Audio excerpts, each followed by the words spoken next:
одоо татвар төлөгчдийн мөнгө бол үнэхээр хайран байгаа байхгүй юу. Үеийн хөвшил хэрвээ барьсан бол талын талаар нь барихаар юм шиг харагдчих юм. Тэгээд тооцоо судалгааг нь хувийн хөвшил бүр анхнаасан гаргаад бүх юм стратеги хийгээд одоо ийм үр ашигтай ингэ явна гэдгийг нь бол тодорхой болгоцол байхаар л юм байгаа юм л да. Тэгээд энэ хулгайч нарын балгийг бид нар л өөрөөр болчиход байгаа байхгүй юу. Ерөнхийдөө. Тэгэл энэ одоо эргээд энэ Ховд аймгийн эдийн засгийн хүндрэл өчрлөөд ирчихсэн. Дараа нь ямар ч тооцоо судалгаагүй бид нэр аваа явах нь өсөө тодорхой юм шиг байна л да. Тэгээд цаашдаа яах юм бол амжид бүр гайхаад өшрөн болохгүй.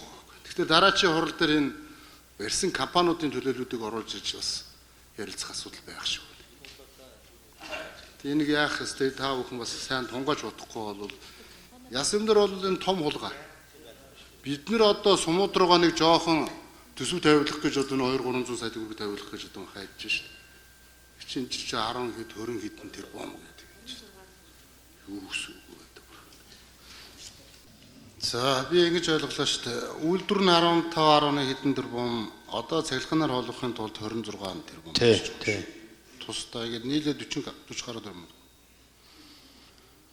Тэгэхээр одоо яг судалгааны багийн баруун бүсийн хөгжлийн корпорацтай одоо сая ирэх өрөө дараа хэлсэн шүү дээ. Байгуулах нь байгуулад тэгтээ судалгааных нь усууд нь тэр баруун бүсийн хөгжлийн корпорацаас судлаад наацаана бол яа.